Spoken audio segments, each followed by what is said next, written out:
Welcome back. I've got a mini tutorial today on how to save time in Photoshop. Let's waste no time and hop right into it. So to record a new action, you click the three lines for the menu icon in the action panel and you select new action, name it anything you want. In this case, we're going to do gray background and click record action. You can tell that it's working because the icon at the bottom of the actions panel is now red, and we start doing actions in Photoshop to prepare a new document. Selecting the layer, selecting the background layer, selecting a color, resetting the swatches, selecting a brush.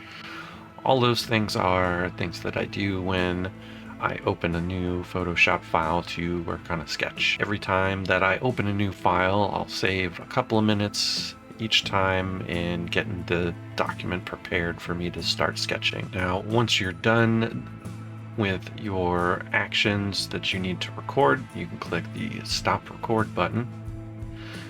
And if you go back to the menu panel in the action panel and go to button mode, we can see our button here. So let's test it out.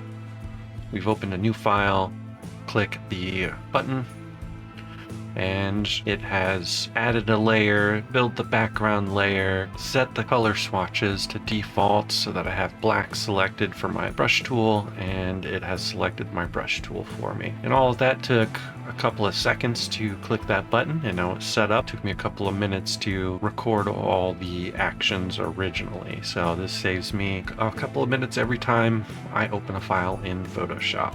So this is a little bit of a different video for me than normal. I was watching another streamer and they opened their file preparing layers and selecting brushes, and they did this a couple of times throughout their stream, and I just thought they're wasting time every time they open a new file when they could just hit a button and all of that's set up. And if you like this video format and you want to see more tutorials, just leave me a like, comment, or subscribe. That way I know you like this kind of video.